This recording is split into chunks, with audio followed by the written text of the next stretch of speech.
Alec, how's it going? I love jazz. Okay, well, you're jazzing it up today. I'm jazzed. Jazzed to Well, talk about this review you're of jazzed this about it. movie. A bit jazzed to talk about What? the review before we do the review, I guess. What is with Pixar and really getting down to the essence of humanity, huh? They love doing that. Or existential questions. Yeah. I don't know. There's something Pete Docter really likes that stuff because he also directed Inside Out. Inside Um, Out, yeah. and he directed the film that we're going to talk about today, Soul, which was released, I think, on Christmas Day. Um, just like another movie we have decided not to watch, but we won't talk about. But Soul was going to be released in theaters in November, I think. But with the world being in the state it's in, they just made the decision, no, we're just going to release it on Disney Plus. Mm-hmm. Um, and it's too bad in some sense because I feel like there are moments of this movie, a lot of moments of this movie, where I just wish I could have seen it on a huge screen. There's just like, I mean, Pixar animation's almost always great anyways. This movie was just like, had so many amazing, interesting visuals. Yeah. That like it would have been really nice, particularly like the like title sequence. Which is title sequence I put in quotation marks because there's not really much of a title sequence, but it's like the animation sequence that happens like right at that moment When he falls in the down. film when he falls down. Yeah. Yeah. It was super cool. For those of you who don't know, premise of the film, uh, he's a jazz musician. Our main character, whose name is Gardner. Joe Gardner. His name is Joe Gardner. Yes. And he's like he really wants to be like a musician, a professional musician. He's middle aged. He's probably in like his 40s or 50s. He really wants to just get out there and be a jazz musician, but he's been teaching part time for. We get the sense of probably good close to 20 years, probably at least 15 years or so. He's been part time teaching. But he still really yearns to become a jazz musician. But tragic accident happens. He falls down a manhole, and he dies. So a lot of this is an epic journey through the land of souls, as well as he tries to reunite with his body because he got a really big break. He was this huge chance to really be exactly what he wanted to be, but then he died. So Mm-hmm. so yeah. So, surface level, would you recommend this movie? Absolutely. Particularly if you have Disney Plus. I wouldn't necessarily say like buy Disney Plus specifically for this because you get the Mandalorian for that. But yeah, I mean, if you're a Pixar fan, this is an excellent film to watch. Much like Onward, which we didn't do a review on. Mm-hmm. Have you seen Onward, I by the way? have. Okay. I wonder if we should do a review on that at some point, but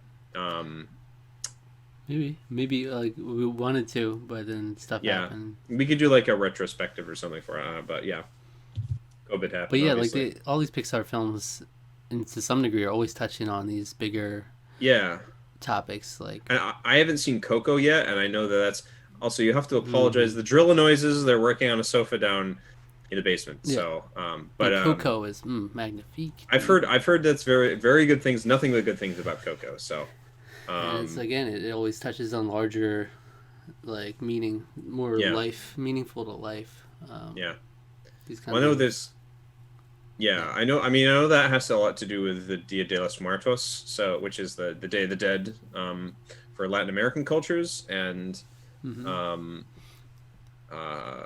there's a lot. There's obviously a lot about ancestors and death involved in that. I would Yeah. guess.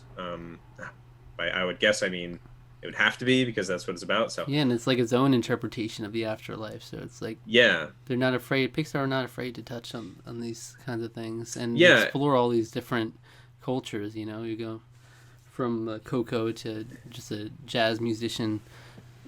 yeah. It's fascinating to me that like that's kind of been their I would say like if you want to almost like look at Pixar films in like this is in their maybe their third stage of existence, whereas first one is like building I would say like building a legend. You get that building out a repertoire for just fantastic, well-told films with characters that will forever stand the test of time. You have sort of the growing pains years where they kind of sort of did like sequel, sort of fell into a sequel traps, tried some ideas that didn't really work necessarily as well as they would like. Ups and downs, some like really amazing films, some like really kind of not so great films. And I think I'd almost say they've entered like almost a new rebirth kind of era where they're willing to explore darker topics and things of, they still do their sequels, but they're willing to explore like a lot more existential questions that I think they also touched on in Inside Out, of course, quite a lot. I think this movie, you can draw a lot of parallels between the two. I think what's more I won't necessarily say more interesting, but what I think is interesting about this particular angle as well, Inside Out is in the mind of a child. This is from like middle age. This is a different period of life. You don't really see that represented in animation like almost ever. They've already done like old age with Up. I feel like they sort of almost touch. My interpretation of Toy Story 4 was almost like retirement years. This is like that interesting, strange middle ground of middle age, which is interesting and not something you really see dealt with in like a mature sort of manner. So I would absolutely recommend it. I before we get into any sort of spoilers. So how about yourself? For sure, yeah. It's definitely a movie that it makes you think, and that's I always love those kinds of movies that can get you thinking after you watch them. And it is like the classic Pixar of you can watch it, anybody in the family can watch it and take different things away from it. If you're younger, you won't understand some of the more adult references, but then the adults will appreciate that, and the kids will still appreciate other things, and still the life, like the lesson at the end of the day is it's a good lesson. So it's a thinking lesson too. It's not like, oh, okay, it's not like cute or trite. I think it's something that sticks with you a little longer, and I like that about it. Like I've been thinking, basically, I watched it this evening, and I basically just been it's been in the back of my mind this whole time. So it's good. Yeah, it's great, and the animation itself is great. The style they used for this, for all the characters, really cool. Lovely. I've rarely seen them. I'm always impressed by how they'll interpret how human beings look in these films, and it's been something that they veered away from in their earlier films just because the medium was not really quite there yet, and they wanted to sort of avoid the weird uncanny valley thing you get from it. Going with a stylized approach like you see in things like The Incredibles or this, I think is the way to go, because stellar. It looks amazing. This film, super great. And then they have like almost Super Paper Mario-esque characters that are like in the Great Beyond world. That's really interesting. It's like very cool. Different style, but it works really well. Yeah. So yeah, for sure, watch it and then come back. Okay. All right. So what are we thinking? It's great stuff. It was great stuff. So I will say, I was very, very worried towards the end of this movie because I was not sure what lesson we were building towards.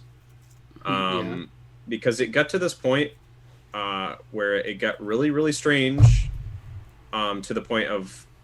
So basic premise of the film, they build out like the way that the soul world kind of works, where it's like young souls before they enter a newborn child. They are basically like they fill out their personalities in the soul world, basically. We are introduced to 22, voiced by Tina Fey, who she's like apparently been around for like thousands of years and like has never been attached to anybody because she doesn't have any sort of purpose. she's just like, she doesn't really have anything to do with Earth or humans or anything like that. She's just fine just being a soul. And so they sort of build out this idea that once you find your true purpose, once you find that like meaning or what have you, you get sent to, once you find your spark, I think is what they call it, you get sent to Earth to inhabit a person. So there's a whole dilemma in the film where there's a body swap element that happens, and 22 gets put into Joe's body, and she kind of starts feeling of like realizing, oh, living is actually like kind of amazing, and like just taking joy in the simple pleasures of being alive. And it gets to this point where they were like, okay, we got to switch back because Joe's got to play this concert for these musicians.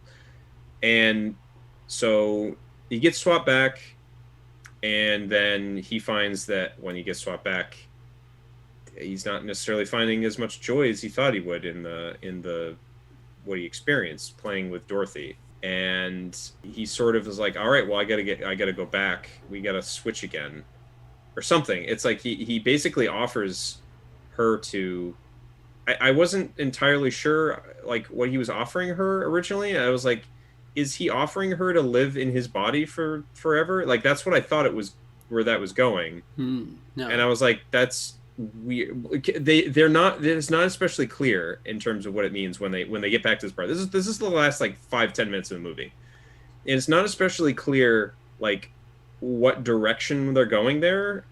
No, he was going to give her the badge to go back, but then if she goes back with the badge, she'll be born into actual life. Yeah, I guess. I don't know. To me, I was like, it wasn't.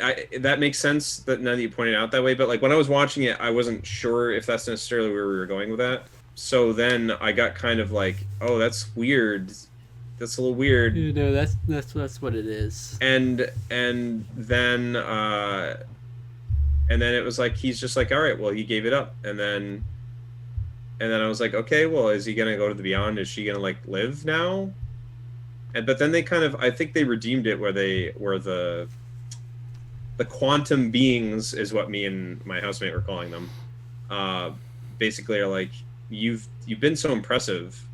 Like, we're impressed by how well you were able to actually like teach the unteachable. Like, you know, basically we're able to rehabilitate 22 to make her actually want to live. So we're going to give you a second chance at life. Yeah. And I was like, okay, that we're ending on like the right track here. I like that, but I wouldn't have minded if he just died. I thought that's where they were going. I thought it was going to be like, well, I'm accepting it now because I realized I have lived. Like, I thought he was going the route where he was going to say, oh, the things I didn't appreciate, now I can appreciate that I have lived, because he had the whole flashback going through everything. So it was like, I was trying to get to this point the whole time, but now I realize that I've experienced so much, and 22 hasn't gotten to experience anything, so I'll let her come down and do that, and then I'll just accept it.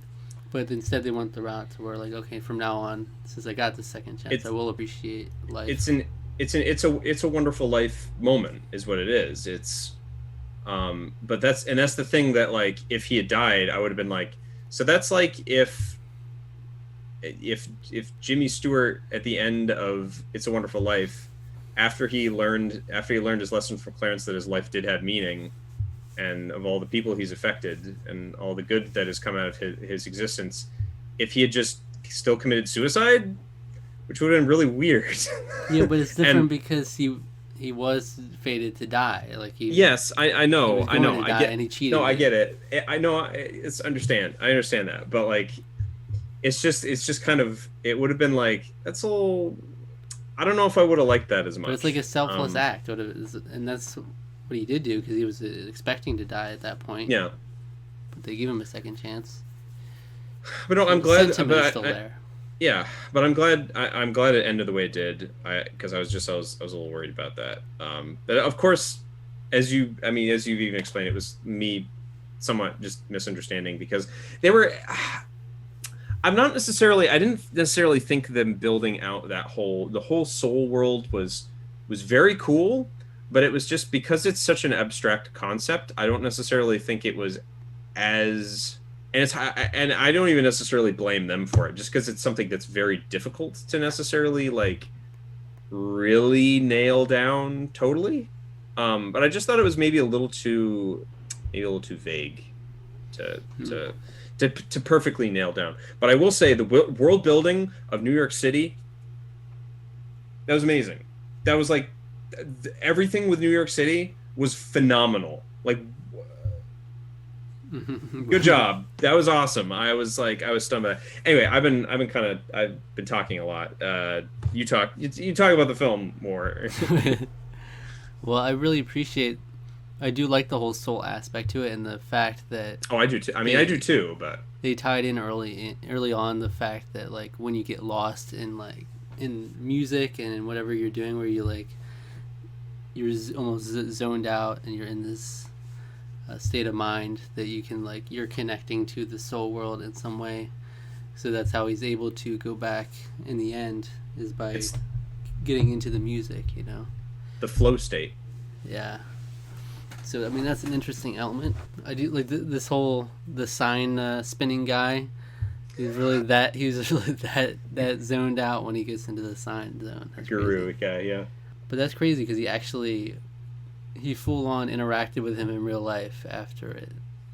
So it's become more than just an abstract concept at that point. It's like I actually went to another world. Every Tuesday night we actually go to this other dimension. It's like the astral. Yes, like an astral projection or something, like where they actually enter in like the soul world. Yeah. And then I mean it's just interesting at the end, the takeaway, and makes you think about life, like what to value. How Dorothea was talking about how, you know, the whole fish analogy where the fish wants to go to the ocean and the other fish is like, no, this is the ocean. And he's like, no, this is water. I want to go to the ocean. So it's like you're always searching for something bigger. Yeah, even when you get there, it's like you always want something bigger. You always want something better. And you never fully appreciate where you are. You know, you're always just thinking outside of that. And it's like, I should be doing more. I should be searching for this thing. So when he finally gets to have that big break, it doesn't do all that he's expecting because he's built it up so much in his mind, you know? Yeah. And then at the end, he's able to just appreciate the little things because of how, like, the perspective that 22 gave him from being in his body and just appreciating. And in the time that she's in his body, she's having like more meaningful conversations with people than he's having. I thought that was awesome because I was a little, again, I was maybe a little worried it was going to get a little too wacky and slapstick, but and it was. Yeah. But I felt like what my housemate thought that was, he was like, he didn't really like how tonally different that was. I thought it worked because that was the part of the film that was the grounded and like in the real world sort of thing. And like, yeah, you had the goofy stuff, but there was so much real interaction with people and places and experiences and food and just like all this other stuff that it was so good. I loved, because especially because you always got his reaction to realizing, like, I mean, and he kind of pushed it aside, but like you did still see moments where he was like realizing that, oh, like there's things I didn't know about these people that I've interacted with for so many years, and it's like, wow, she's really getting a kick out of like a street, like a guy down the subway playing music, eating pizza, you know, New York pizza, and just all this stuff. Yeah, man, it's such a powerful film in a lot of ways. Like, especially like the moment where it's like the flashback sequence hits, and then you see pick stuff from his childhood, and it sort of almost contextualizes when that moment earlier on in the film where he's like the soul, like society people think he's someone he's not. So 22 puts his like hand on a little like readout display thing, and then it shows like, oh, these are all scenes, important memories from his life, type of thing. And one of them is just like him sitting alone at a diner, and like he's kind of embarrassed by some of it because some of it seems it's pretty sad, and he's lonely. He's a lonely existence. But like it recontextualizes that in the memory later, where it's like he's enjoying pecan pie at a diner, and he's just like, that's like an amazing experience. And there's so many simple moments like that I can even think of in my own life, where it's just like, it's just that little small thing you don't necessarily think is that important, but when you really think about how formative a memory like that is, it's just like, it's really powerful. Yeah, the thing about that a lot with my own life is like, I feel like if I were to die now, that's what it would be. It would be a lot of small things. And it's like, I do want more. I want to experience more than what I have, but maybe I should appreciate more, even though it's like it hasn't always been what I've wanted, But it gets you thinking. I will say that like the voice, it takes me out a little bit with the fact that it's 22's voice the whole time. It is Tina Fey? Yeah, like almost like that's why I liked the transition when he's talking to his mother, and it like that was, I'm so glad they used Jamie Foxx there, because that was just what a great scene. Yeah, because it really would have not had as much impact if it was just. Yeah, I agree. But yeah, like overall, I think it works really well the way they balance the different tone shifts of like they make a lot of funny little. They have a funny little gags here and there too, even how they interact with that. What's his name with the abacus? So yeah, you have Terry and Jerry. So Terry, all the other all the daycare-ish people are Jerry, and that's Terry. Terry's the counter. The voice acting was stellar, by the way. I know you were just saying Tina Fey to sort of take you out a little bit, but like all the other, I mean, I was recognizing like David, no, not David. Made this mistake while we were watching it. Richard. Let me look this up because I always mispronounce it. Richard Ayoade. Wait, hold on. I'm looking up a pronunciation. The voice of Terry? No, it was the voice of one of the Jerrys. The Jerry that sounds like this. Ayoade. Sure. Richard Ayoade. He's a British comedian, well known for the IT Crowd. He also voiced that in The Mandalorian. He is the killer droid from the very first episode of the show, and turns up again in episode 2 of season 2 when the Frog Lady is using the voice parts of it, and so it's his voice again. He's got quite a distinct voice. He has very typecast as kind of a nerdy fellow, he's excellent in everything he's in because he's just so funny. He's so funny. When he takes the trophy back from Terry in the end. Yeah. I'll just take that then. So the voice actress of Terry is, I think, a New Zealander. I mean, Daveed Diggs is in there too, by the way. That the guy named Paul. Oh yeah. He's the guy who was like chastising Gardner for his like in the barbershop. That's right. I forget about that. And then he gets scarred forever when he gets taken into the soul world. Oh yeah, that was.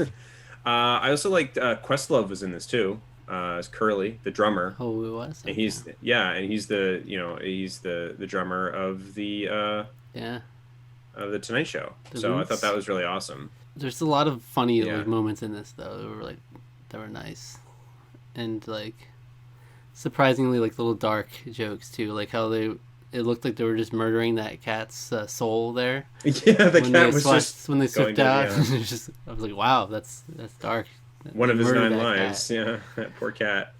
And like just in the beginning when they were like, Joe was like, "Am I going to HE double hockey sticks?" And they're all like, "Hell."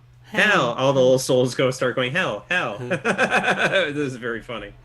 I was gonna be like, one of my favorite little sight gags was when they were showing all of the people that 22 was being tutored by, and they showed Marie Antoinette, and Marie Antoinette only was a head. Her soul was only just the head. Oh yeah. And I was like, that is awesome.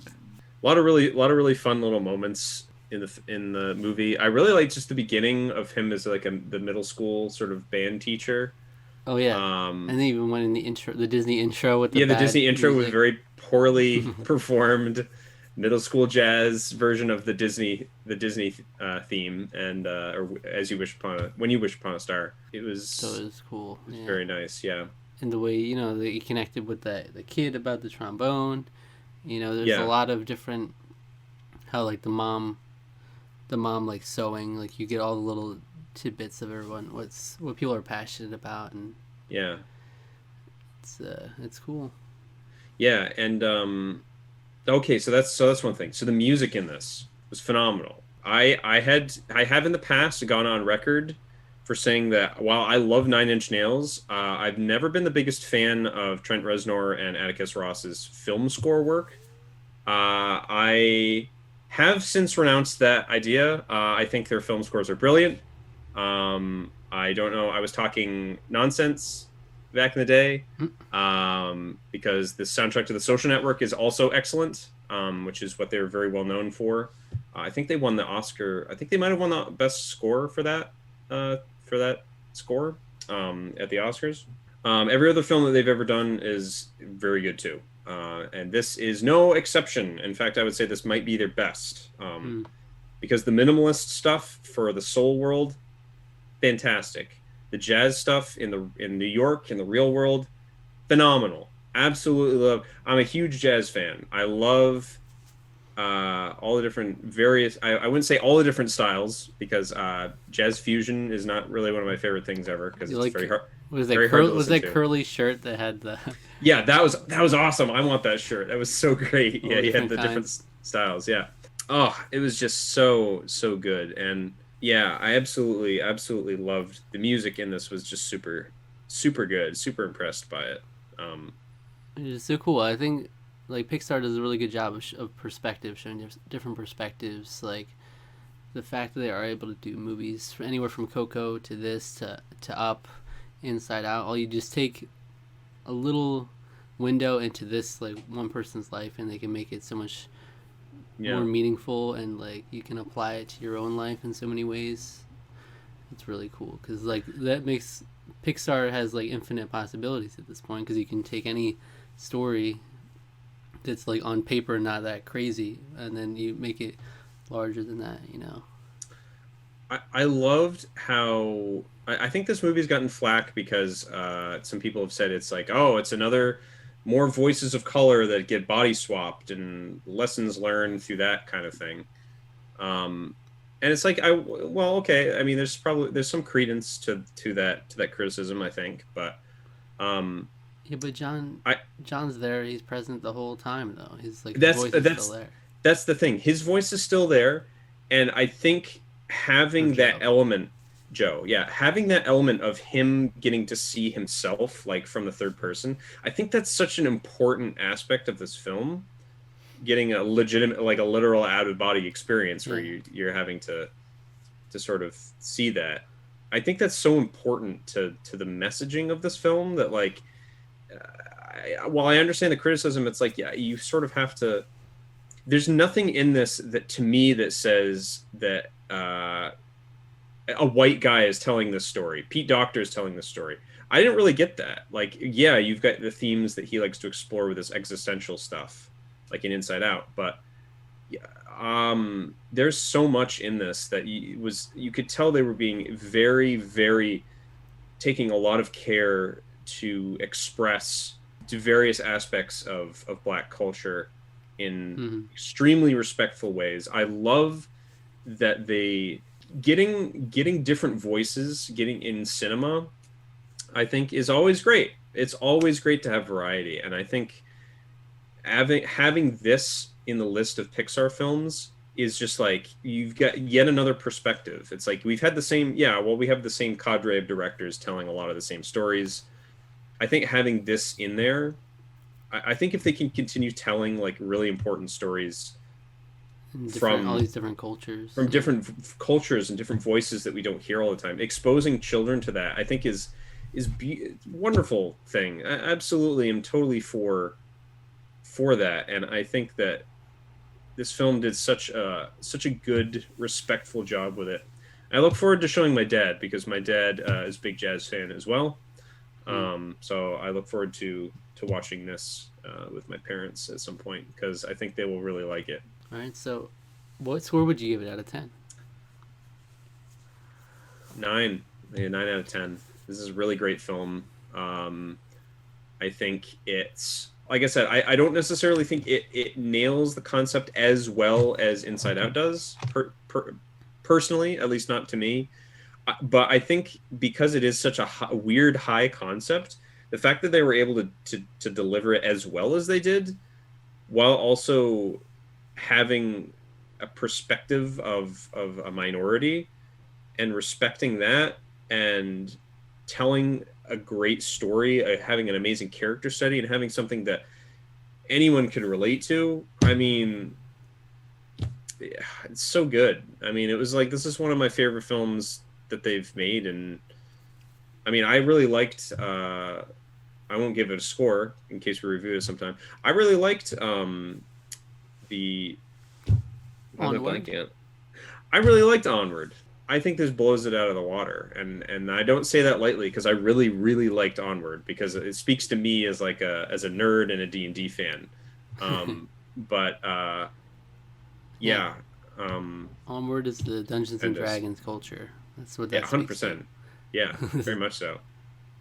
This is like my music and like philosophical side, I guess. Like, it really is intriguing, and I think it's, again, it's good to have movies that leave you thinking, and the fact that Pixar has films like that is like, they're not just your average kids film fare. Mm-hmm. Not all the time, anyway. They're not all Cars, you know. So Cars really makes you think at the end of the day. Yeah, it really does. Yeah, it really makes you think about, boy, wouldn't it have made more sense for Lightning McQueen to go really, really fast, finish first, and then like do a big turnaround to help the guy, because instead of stopping completely, he actually wasted time and didn't help the person who was really... Anyway. That's true. He wasn't thinking straight. No. He wasn't thinking straight. It's a selfless act. It's interesting. Coco also there's some similarities in that it deals with aspects of the afterlife, and also music is a big part of that, just a different kind of music, and completely different cultures. It's really cool. I mean, Coco is something else, though. I think this movie is around 8.5 for me. Yeah, I think I'll go with 8.5. I mean, it could be higher, but I think that's where I'm at right now. There's a lot of it that does really work for me, and I don't have many complaints. Yeah. I think it's a beautiful film for more than one reason. It's really nice to look at. It's aesthetically very pleasing. Again, the world building of not just the Soul World, but New York City. There's some gorgeous, gorgeous shots of like New York and nature and people. Oh, also, one thing my housemate was telling me, the food looks amazing in this movie. Food porn. I was in 100%. I was in the mood for pizza after that. Oh yeah! I think I'm gonna order one actually. But yeah, shoot, absolutely. It's 9:48. It is 9:48 over near me. I'm gonna see if we'll do that after recording. But nothing that good either. By the way, no pizza that good is open near me. So no, okay. Like I would like you have to go to the boardwalk around here to get that kind of pizza. That kind of pizza, yeah, it's true. I mean, I live in New Hampshire. You don't really get that good pizza around here. So that'll give us the Tarqaron score 8.75 out of 10. All right. Yeah. That's it. Very good. Stuff. Good film. So, after watching this, what do you think the fine folks at home should go check out from us? Our Onward review that we didn't do. Okay. It's a little hard. Toy Story 4. Yeah. Go check out our other Pixar. That's our only other Pixar one? Yeah, I think so. Wildly. Gotta get more of those in there, like We got to do Coco at some point. Yeah, we do. I'm in love with the Coco. Yeah. So. Incredibles 2? We didn't do an Incredibles 2, did we? Mm-mm. Did that come out? I haven't seen it. I'm trying to remember if that came out last year or 2 years ago. I don't remember. Or not, obviously not last year. 2019. I think it was 2019. Yeah, it was. Yeah. Okay. Subscribe to the channel, subscribe to our podcast feed, like the video, leave a comment, hit the notification bell, and follow us on Twitter at Tarqaron, TWO.